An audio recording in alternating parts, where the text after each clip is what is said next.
Good evening, everybody.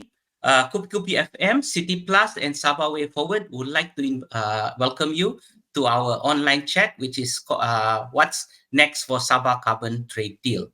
Okay, this is dubbed as the largest carbon financing project in the world. What I'm told, it involves 2 million hectares, which is 25 times the size of Singapore, and also it is 1/4 of Sabah area. I hope I got this correct.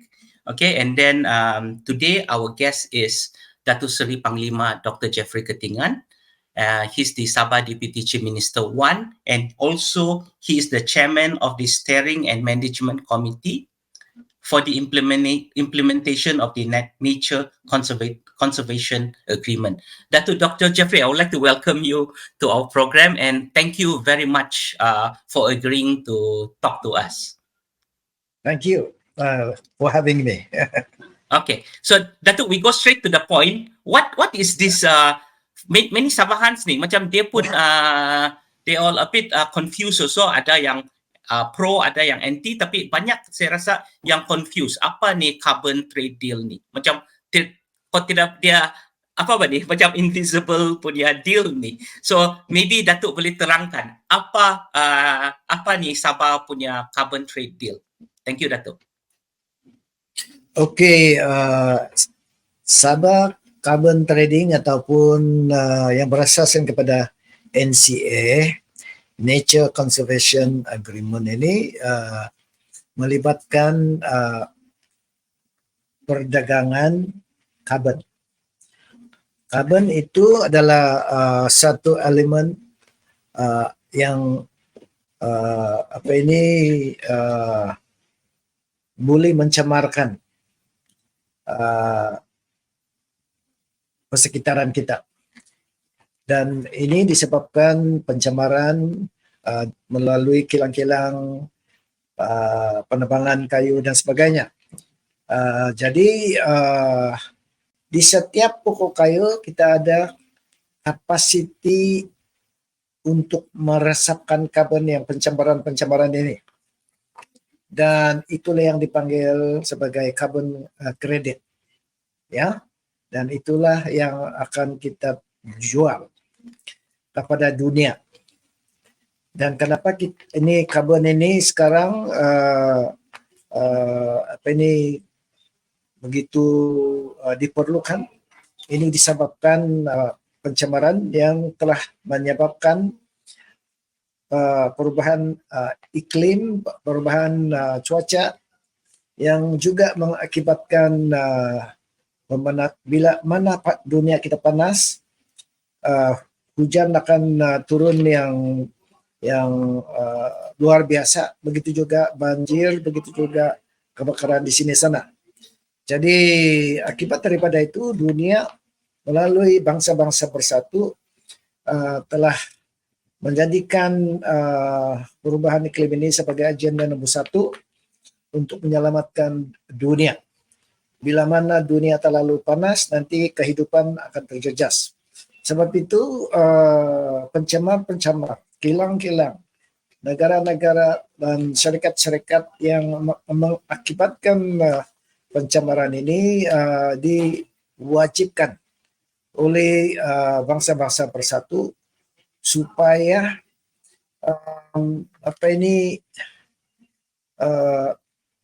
menebuskan pencemaran mereka ini melalui pembelian karbon.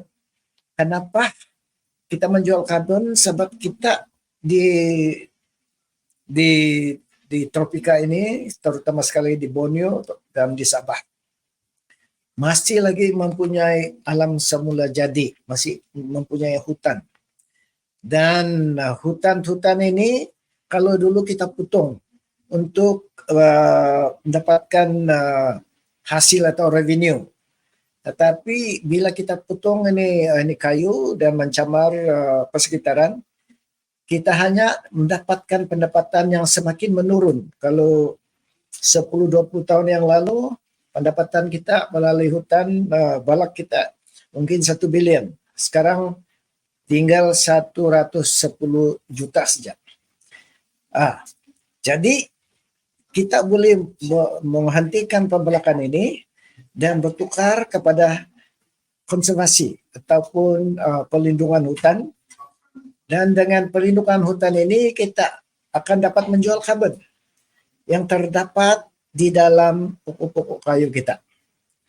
Dan inilah yang menjadi rebutan oleh dunia supaya mereka boleh membayar, boleh dikatakan membayar dia punya dosa-dosa mencemar itu mengikut berasaskan kepada karbon kredit.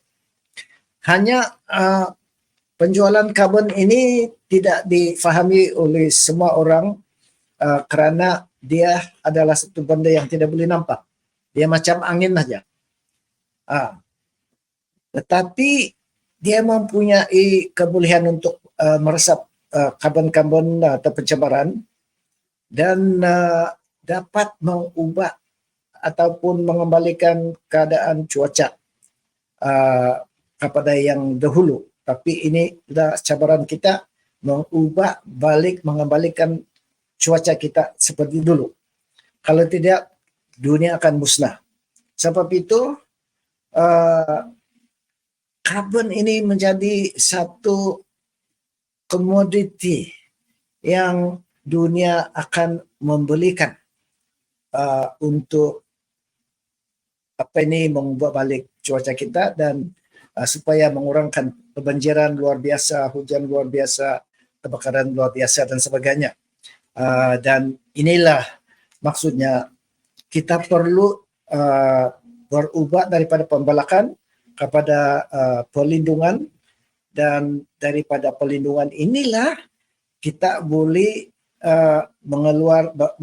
berdagang dengan karbon kepada dunia. Dan oleh kerana karbon ini adalah satu benda komoditi yang tidak boleh nampak, kita memerlukan sains.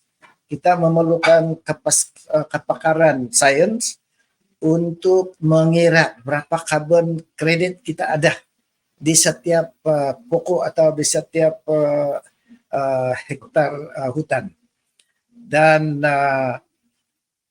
bila mana kita buat ini, kita tidak lagi potong kayu, kita tidak mengambil tanah, kerajaan tidak kehilangan apa-apa, kerajaan tidak bayar apa-apa, hanya kerajaan bersetuju supaya kawasan ini jangan lagi dibalak, tetapi diberikan dia punya hak untuk menukar ataupun monetize ini karbon kepada hasil. Sekarang ini karbon kita di Sabah tidak ada nilai, tidak ada hasil sebab kita belum dapat jual. Zero. Daripada zero kita akan mendapatkan hasil untuk Sabah sekiranya karbon 1 hektar itu hutan kita ada karbon kredit katakanlah 10 tan. 10 tan. Dan 1 tan itu ada 30 ringgit duit Amerika. Berarti dalam 1 hektar kita boleh dapat 300 US dollar. Kali 4 kita akan dapat kurang lebih 1.200 ringgit Malaysia 1 hektar. Ya, dan itulah pendapatan yang kita boleh keluarkan. Jadi kalau 2 bilion itu kita darab saja 2 bilion kali 1.200 berarti kita boleh menjana 2,4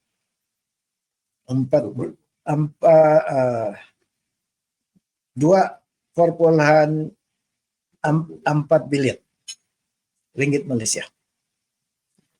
Ya, jadi kalau bandingkan pendapatan negeri kalau membalak hanya dapat 110 juta dalam hampir 4 juta hektar. Di sini separuh daripada itu kita simpan, jangan balak.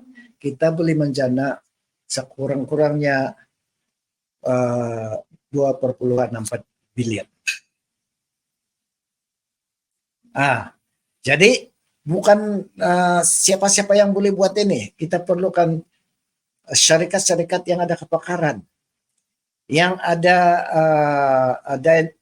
yang ada standard untuk menaikkan karbon ini dalam platform perdagangan di peringkat antarabangsa.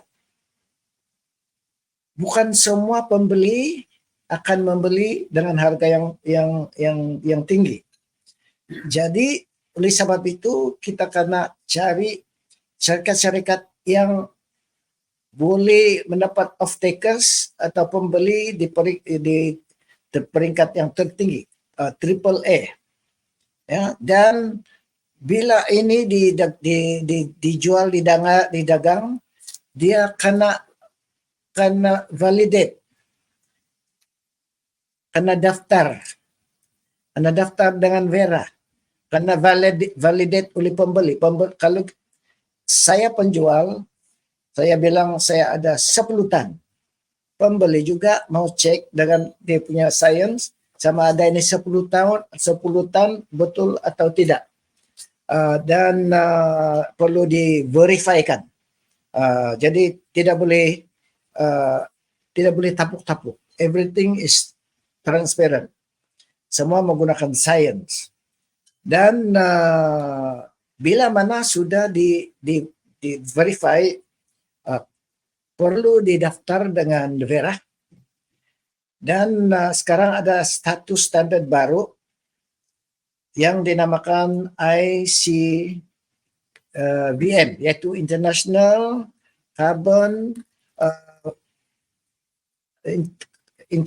Council on Voluntary Market.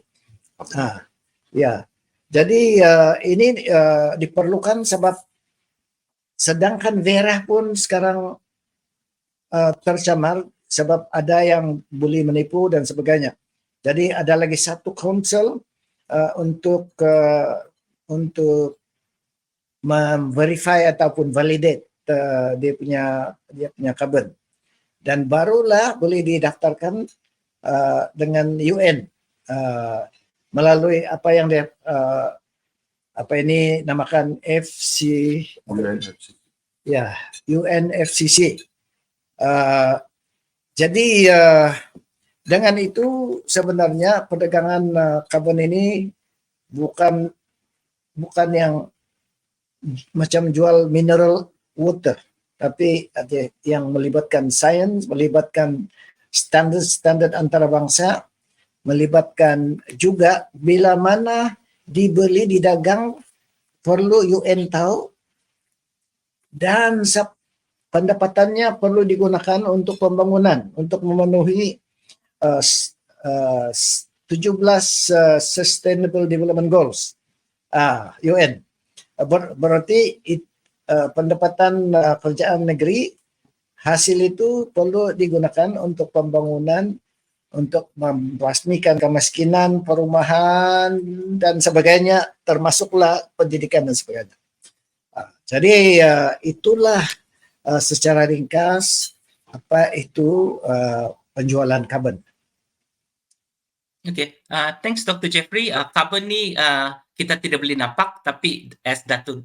Jeffrey explain, dia punya proses kita tidak tapuk-tapuk.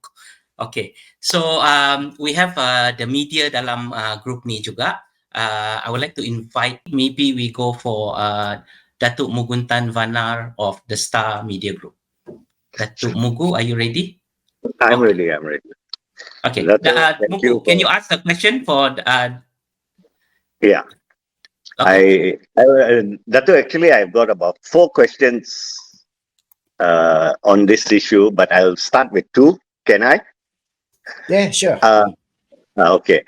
How do you see the decision of the coalition of NGOs deciding to go to court for judicial review on the state's NCA deal? Do you believe that Hawk Standard, that is now under Lionsgate, so they claim, is practical in view of the objections of various conservation groups? I start with two first. Yeah, well, anybody is free to take anybody to court, but I hope that they are really able to understand with a clear objective of not a naughty objective to derail this program, because I must clarify here that Hawk Standard is owned 100% by Lionsgate Limited, and Lionsgate is 100% owned by Dr. Ho. Lionsgate is owned by Dr. Ho. Oh, Dr. Ho. Oh, okay. Yeah. I'm done. Okay. Moku, thanks so much for your question. Are you ready, Olivia, to ask question? Okay. Well, obviously involve different classes of forest reserve, and but it doesn't involve private land at the moment. It only involves forest reserve. We start with Tulsmadi, for example. She asked, what is the size of the land which has been identified?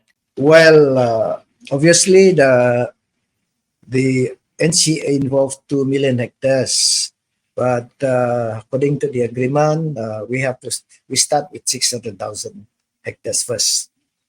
Yeah, after that only, then we will do the rest once the government is satisfied. Okay. Thanks, Olivia. Thanks for the question. Next, we go with Mr. Vu from Asia Times. Mr. Vu? So, Datuk, the question is whether do you think federal governments will allow Sabah government to trade carbon trading with the foreign companies directly? Yes. The important thing is we get the best deal, and we also fulfill the requirement of the NDC. For example,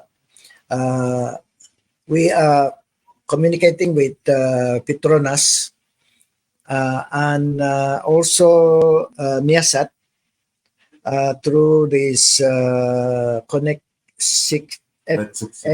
60 Connect, which is a satellite operated and used by Miasat and engaged by Petronas. So if Petronas buys our carbon credit at the global price, why not? It doesn't matter whether it's in overseas or inside. If we fulfill that and Petronas wants to buy, it will. There's no objection. I have also discussed this with the Prime Minister recently, and he said, "Why not?" The next question is about the recent statement made by NGO Sabah that they want to take legal action against your project. We are aware of that, and we are prepared to go to court if that is necessary. But we are also be careful also that their motive is genuine. Otherwise, it will backfire on them. What do you mean by backfire, Datuk? Well, what is their motive, and what is their legal basis? It looks like they have other objective, that is to derail the program, and some of them may be interested in taking over. So can you elaborate more on this so-called taking over? No, because they already know. They know who are their backers. Okay, thank you. Thanks, Mr. Vu from Asia Times. We also have Julia Chan from the Malay Mail. Julia, boleh tolong tanya soalan? Hi, good afternoon. I think most of the questions were asked already. important questions. But maybe one of the things that our Chief Minister always talks about, and also some of the NGOs, is that there needs to be enough due diligence before this project can go on.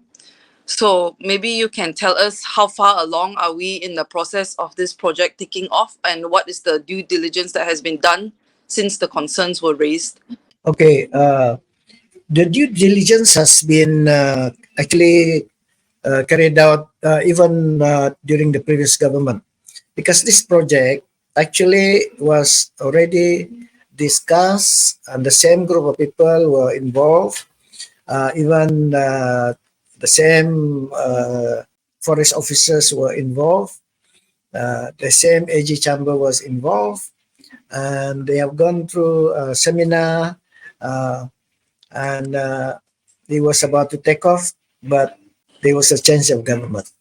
So then when this project continued, I had to do my own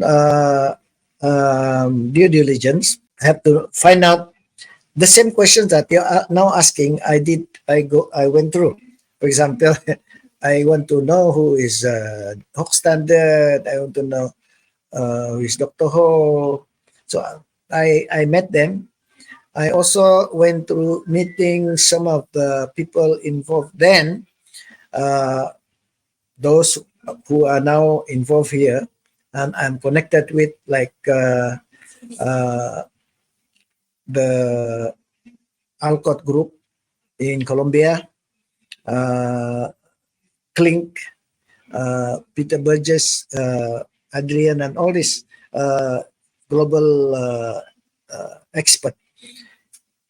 And after meeting them, then I'm personally satisfied, especially after getting some letters of support indicating who are these people who are in the global carbon market, supporting and giving credence to Hawk Standard. So this after this was done before the concerns were raised by the NGOs now, and also since maybe the last time that Hajiji spoke about it was, I think, like 2 weeks ago. He didn't indicate how far along this project is, but there was an article that said that there was a pilot project for this project happening soon. Could you elaborate on that? No, the word pilot, actually, there's no such thing as pilot project, but it is actually what we say, the initial launch of the project, which is the 600,000 hectares. So we are now in that stage where the 600,000 need to be allocated. We now have about 200,000, so we are waiting for the other portion from the forest.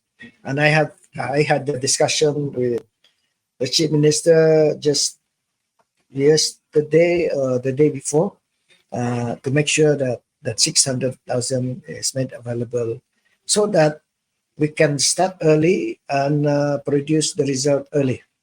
The longer we delay, we have already delayed 18 months, about 2 years, and we have lost about 8 million a day in revenue, because of the delay. And it will take 6 to 18 months to get it off the ground. It's not that easy, because you need the satellite, you need the plane to fly over, you need the drones, and then you need the forest rangers, human capital, physically on the ground as well. So a lot of preparation, and the company will have to come up with all those expenses in order to mobilize and get it started before results can be seen. And it has to involve fintech. You have to involve project developers In other areas, you have to involve the off-takers. It has to involve auditors and so on. So a lot of processes need to be done. So at So- the end of the day, it will take about a year before you can see result. You need to, sorry, Julie, you need to, the government needs money. Government now is very dependent on federal government for development. And the federal government also facing its own problem. We cannot even get paid for our revenue rights. So we cannot be laying idle and say, okay, bising on me, or cari hutang sini sana, or stop the development. No, we have to do something. We cannot cut the forest in order to raise revenue, because we can only raise so much revenue from the forest by cutting. So this is the best area to get revenue for development without cutting anything, without cutting a single tree. We just need to conserve and let Hawk Standard monetize it from the global market, come up with the revenue and be able to develop this country. At the same time, we are going to attract more investment from overseas, because they will have confidence that we are now moving towards green circular economy and generate, power from no longer maybe fossil oil. One day our oil will run out. Where will we get our energy? Maybe from hydro, maybe from the sun, solar, maybe from hydrogen. But we have to conserve and generate other sources of revenue. And carbon, we get nothing at the moment, zero. We want to create revenue from nothing. It's like nothing to something. From nothing, zero, we get 2 or 3 billion, maybe 5 billion. That's something everybody should be happy about and supporting about, so that we can address the poverty problem, housing problem, raise our income. Musim Yayasan Sabah, we give money, certificate, share certificate to the individual citizen. Therefore, we want everybody to support this, because we have a lot to gain, nothing to lose.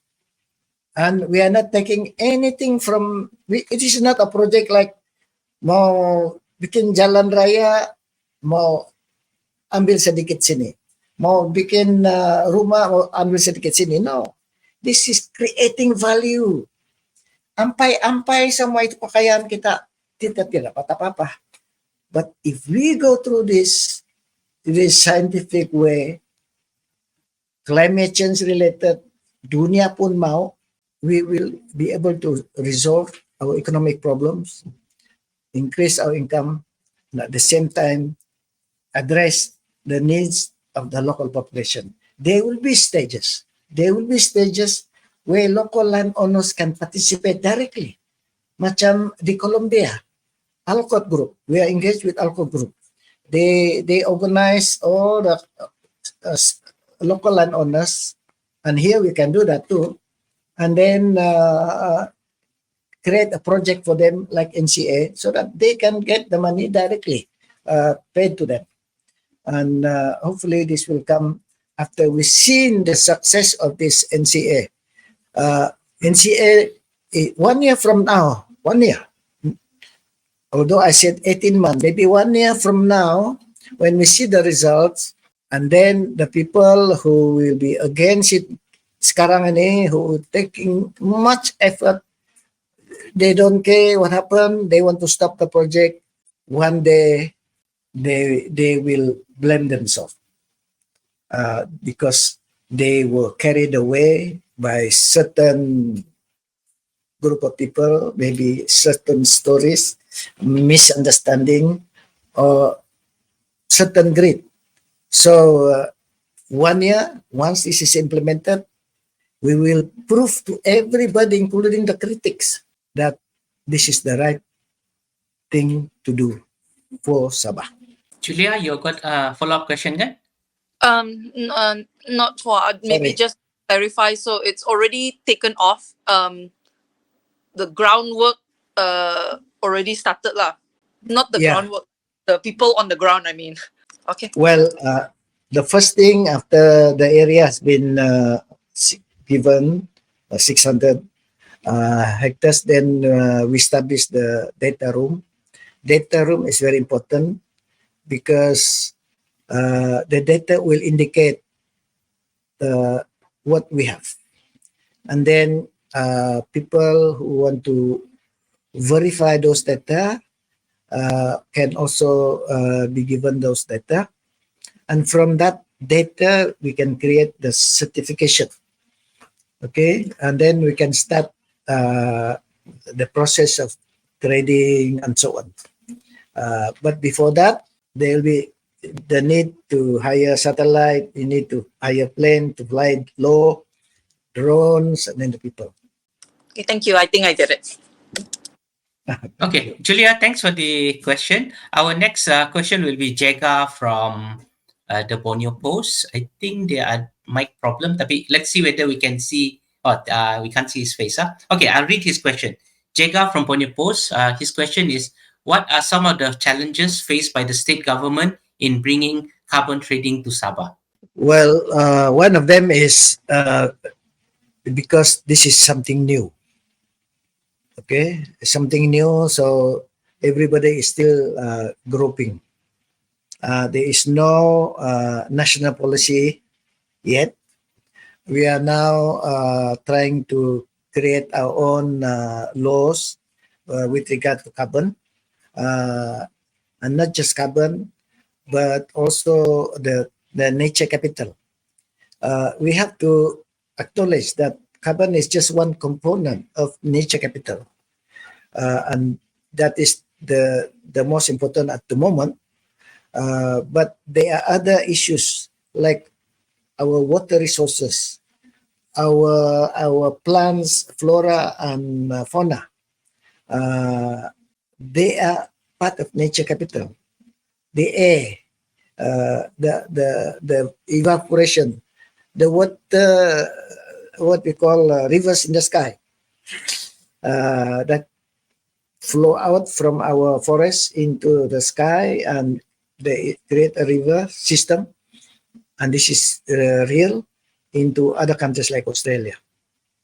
So if we cut our forests, the water vapor, the cloud may no longer be there. Australia will run out of water, and the agriculture will suffer, the people will suffer, for example, and therefore they will pay anything to make sure we conserve our forests. We create also new opportunities in ecotourism that will create more employment for our people. And we conserve the forest for the future generation. We don't lose anything. Okay, thanks, Dr. Jeffrey. The journalists are done with the question. We also invited the public to send their question via posting it on our Sabah Way Forward punya comment section.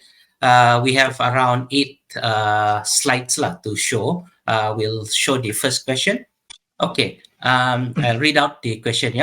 Adakah kerajaan Sabah akan monitor secara ketat kegiatan perniagaan karbon ini, di mana monitoring sistem adalah ketara dan transparansi, and then sistem ini perlu ada supaya kerajaan dan Sabahans boleh monitor semua aspek dagang karbon Sabah. Mana tahu terdapat deposit karbon di taman kanak-kanak atau di belakang rumah kami. Wah, kalau ada di rumah sialah. Okay, thank you. Okay, jawapan dia, ya. Kita mempunyai monitoring system. Satu di antaranya ialah jawatan kuasa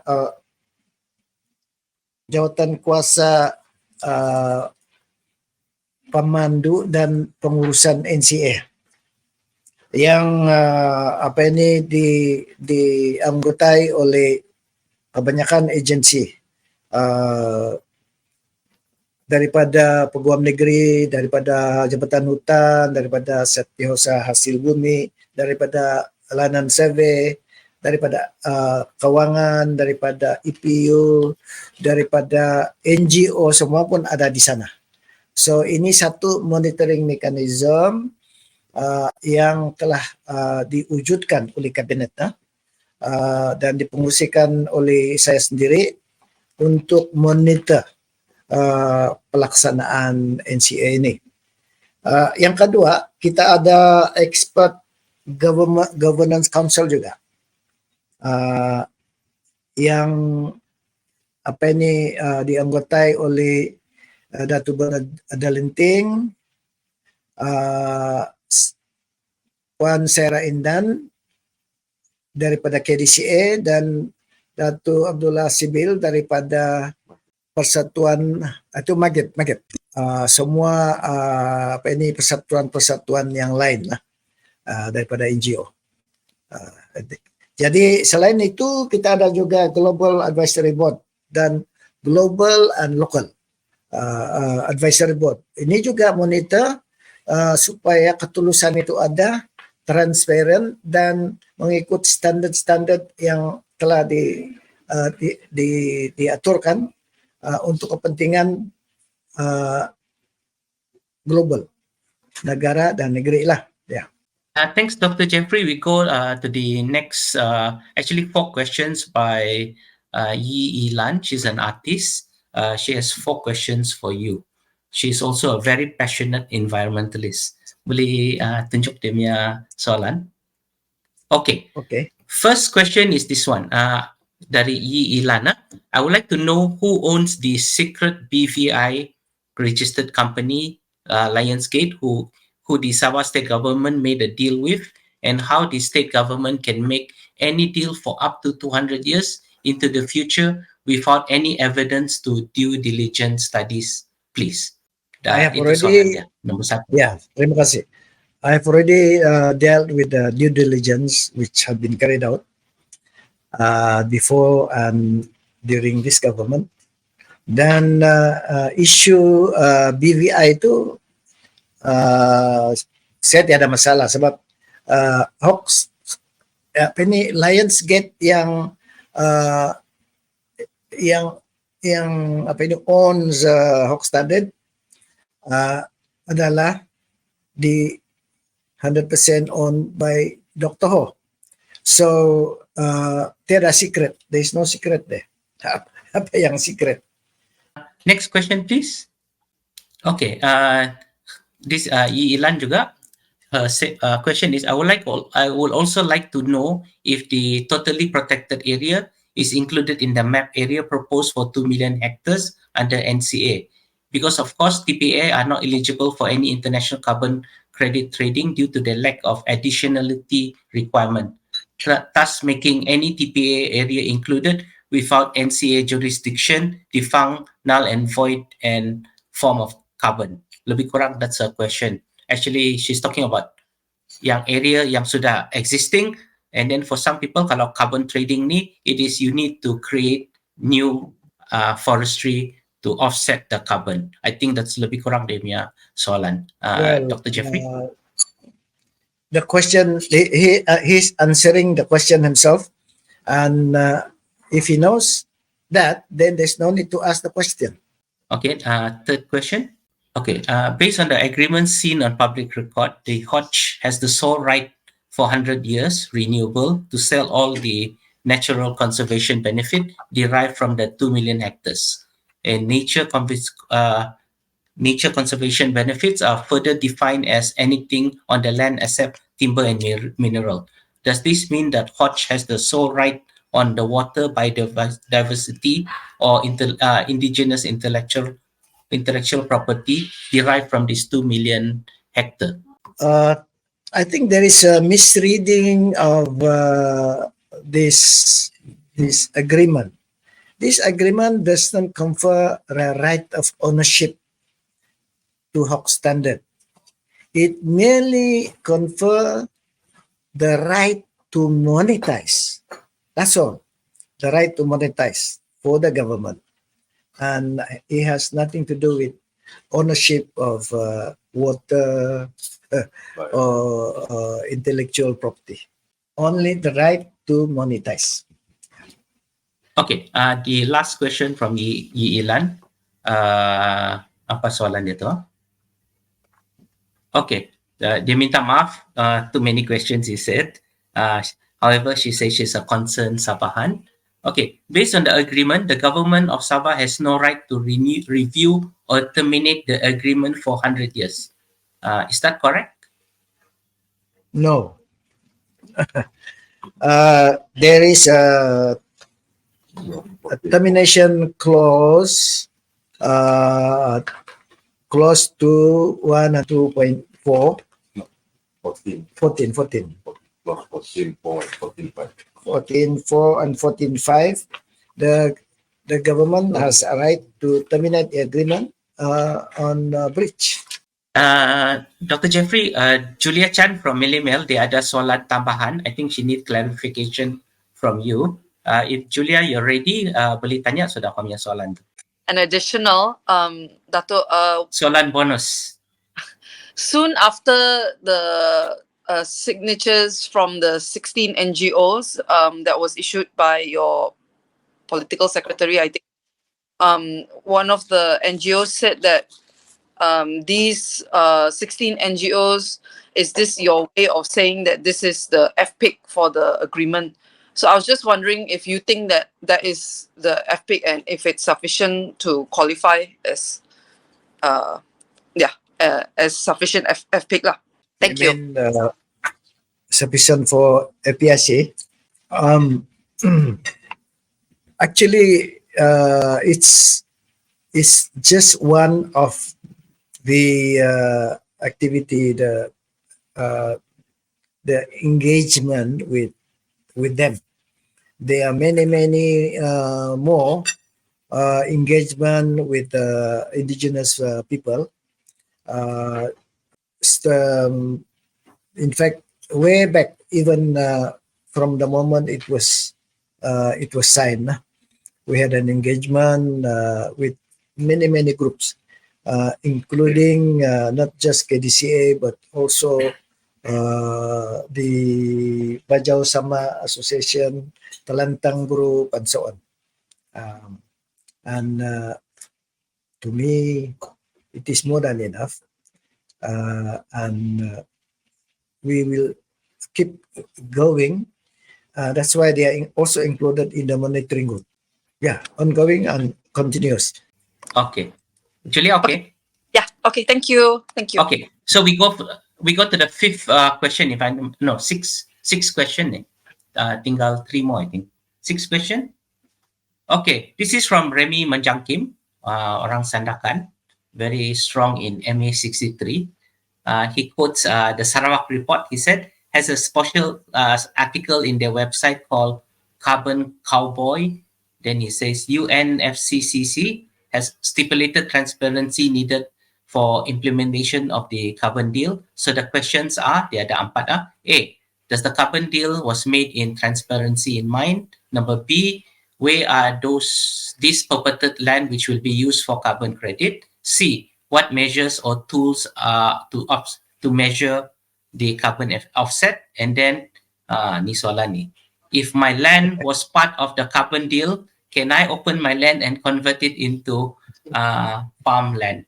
Well, the carbon deal obviously is made in transparency in mind, because actually it was during engagement, open engagement, that it was discussed, and it was also just prior to the COP26, I think, that time. So we have to quickly participate in that forum, and to show the world that we have done something where others have failed, and that's why it was signed at that time. And you can see the picture of the signing also with CM and AG and so on. And after that, apa lagi itu soalan dia? Where are those lands that will be used for? The land, well, it will be part of the forest reserve. Others have already been identified, but we are waiting for the confirmation of the others. Mainly Trusmadi, Segamah, hopefully the area where there's mangrove swamp, because this doesn't involve FNU and so on. Easier. Well, measurement, it's all very scientific. As I told you, involved the satellite. It involved the plane flying low measurement. It involved the drone measurement. Involved human measurement. And end of the day, they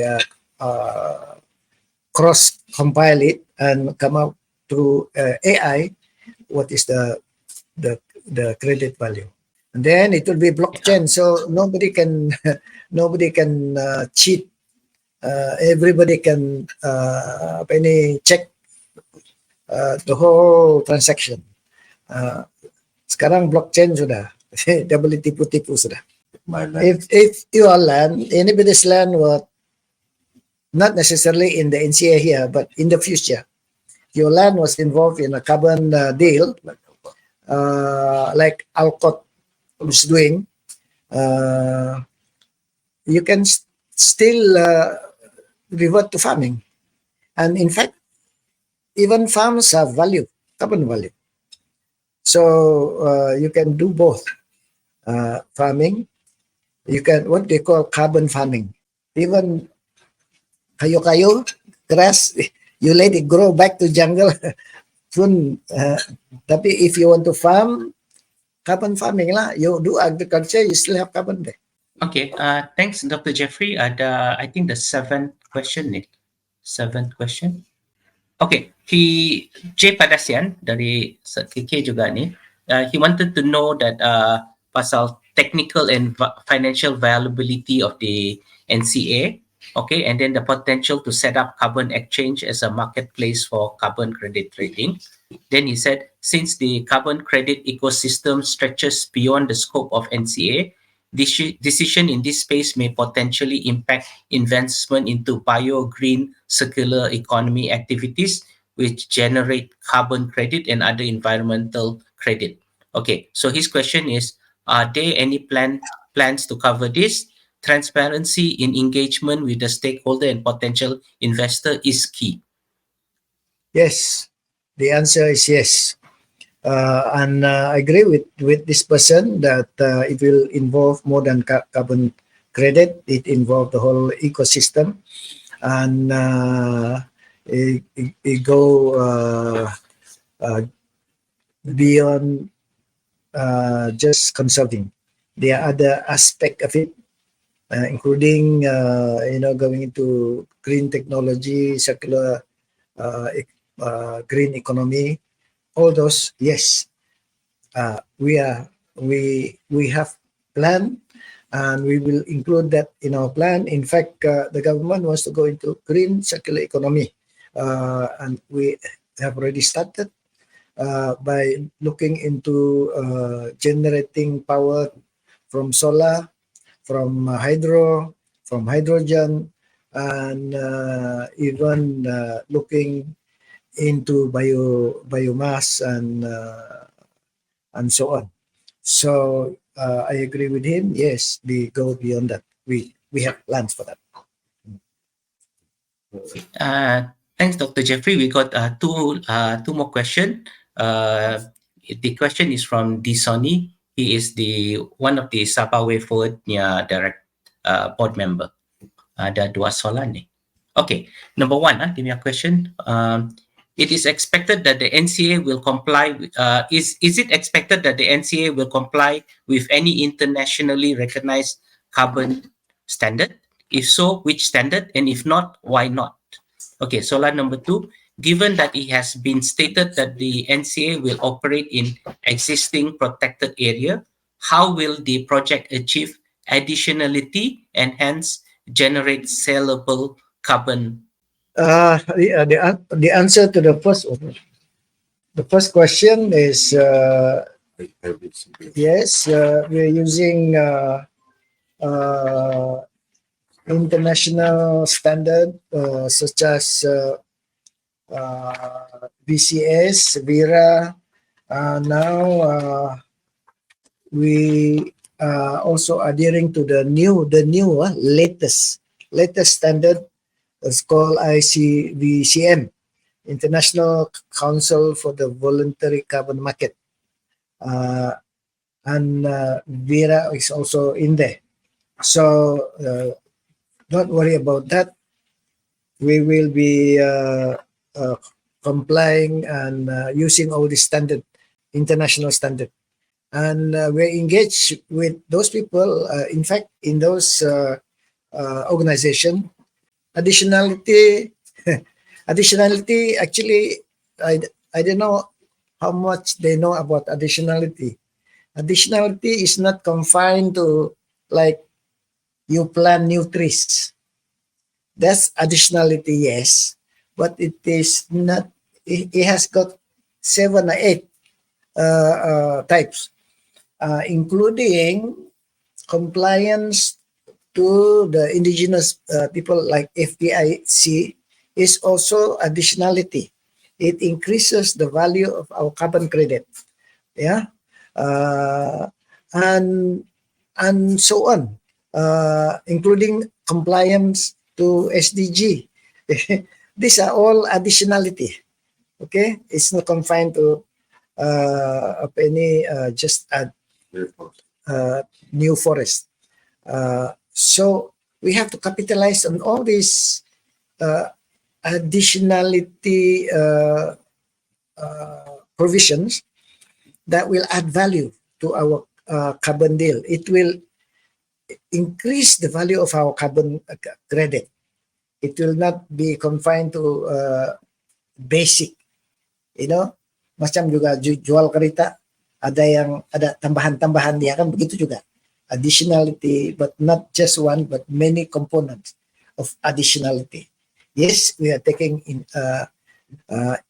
that into account to make sure that our carbon credit has smart value, enhanced value, additionality value in terms of kita punya pricing nanti. May go up to 50 even 100.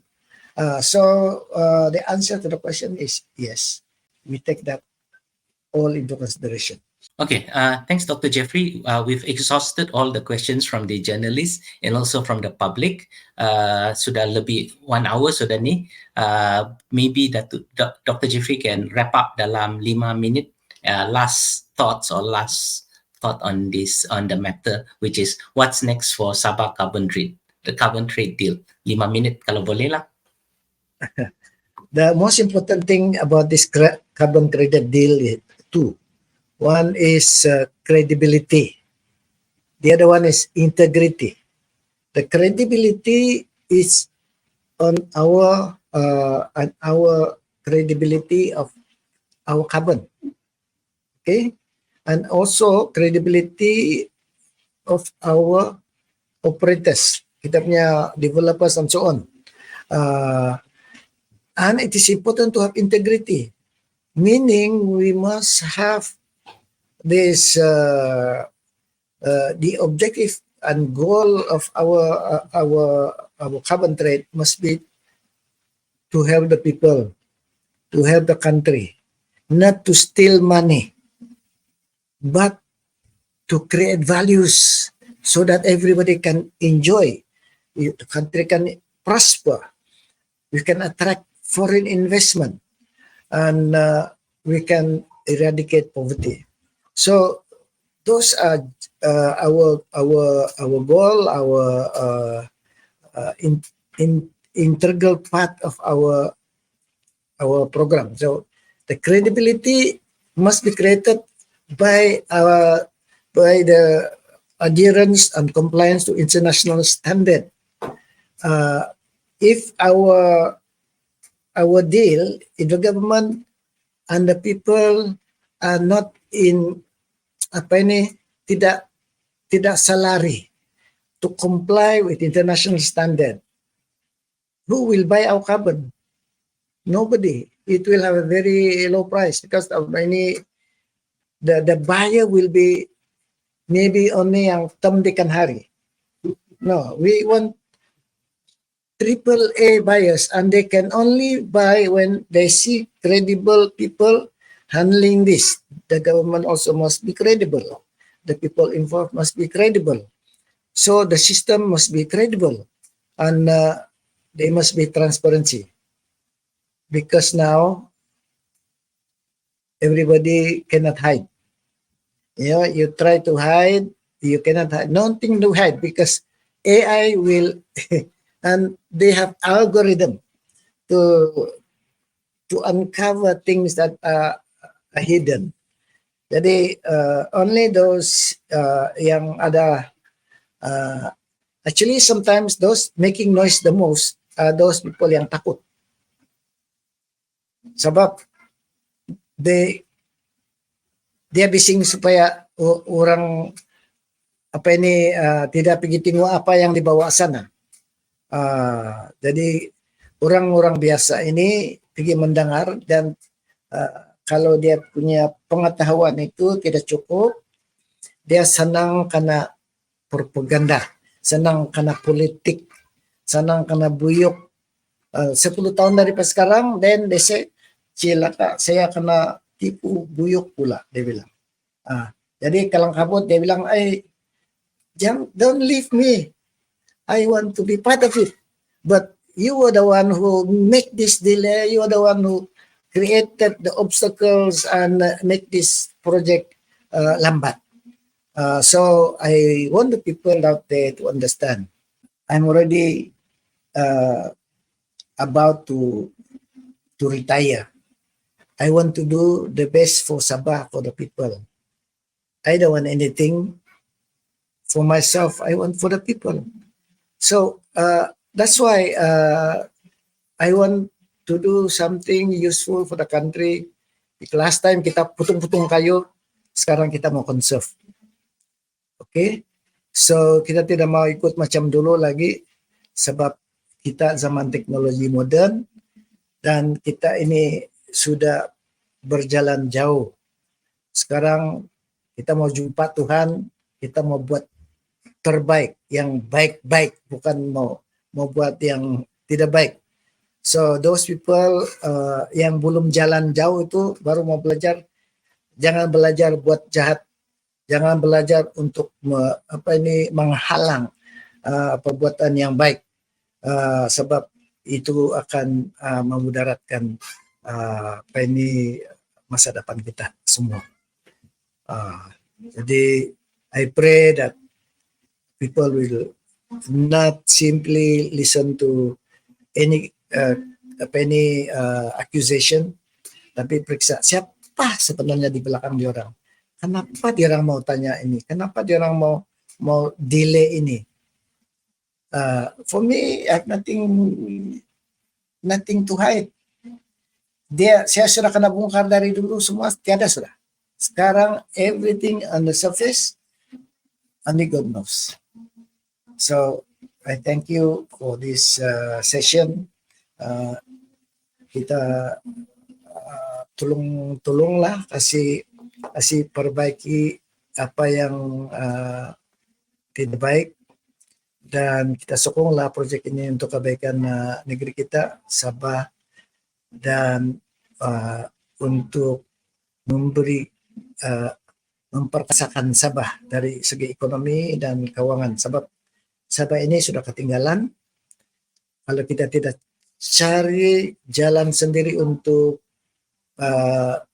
mengeluarkan hasil baru, pendapatan baru, kita akan bergantung sepanjang masa. Dan bila kita bergantung, kita tidak ada kuasa, tidak ada kekuatan sendiri untuk menuntut. Kenapa kita gagal selama ini? Karena kita tiada kapasiti keuangan untuk buat apa yang kita rancang. Jadi bila kita bergantung, kita menuntut, pun tidak akan dipercaya, tidak didengar sebab kita lemah. Dia bilang, "Abah, kamu bising pun kami tidak bagi sebab kamu bergantung kepada kami." Jadi kita mau selesaikan masalah ini supaya kita tidak terlalu bergantung. Kita ada kekuatan kapasitas sendiri untuk buat pembangunan kita, memajukan negeri. Yang lain itu barulah kita kuat tuntut. Bila sudah ada financial capacity kita, kekuatan kita, kita boleh bersatu, baru kita kuat untuk menuntut.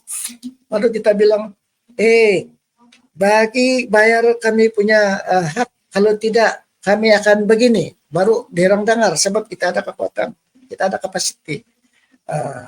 Tapi kalau kita sibuk menjatuh antara satu dengan yang lain, proyek yang baru yang kamu tidak paham itu, janganlah pergi kritik kalau tidak paham. Dengan cara itu macam ini kita boleh bincang, kita terbuka untuk berbincang dan kita boleh berjaya. Sekian, ini kalilah KupiKupi FM. Thank you.